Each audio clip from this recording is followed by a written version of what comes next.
Breaking news చూస్తున్నాం. లగచర్ల ఘటనలో కొడంగల్ మాజీ ఎమ్మెల్యే పట్నం నరేందర్ రిమాండ్ను డిసెంబర్ 11 వరకు పొడిగిస్తూ కొడంగల్ జూనియర్ సివిల్ జడ్జి ఉత్తర్వులు జారీ చేశారు. ఈ నెల 11న ఇండస్ట్రియల్ కారిడార్ భూసేకరణ కోసం రైతుల అభిప్రాయ సేకరణకు వెళ్లిన వికారాబాద్ కలెక్టర్పై దాడి జరిగిన సంగతి తెలిసిందే. ఈ ఘటనలో మాజీ ఎమ్మెల్యే నరేందర్ రెడ్డిని పోలీసులు అరెస్ట్ చేయగా కోర్టు 14 రోజుల రిమాండ్ విధించింది.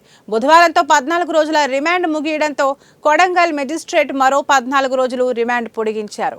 A1 నరేందర్ రెడ్డి, A2 సురేష్ పిటిషన్లను కొడంగల్ కోర్టు డిసెంబర్ 2కు వాయిదా వేసింది.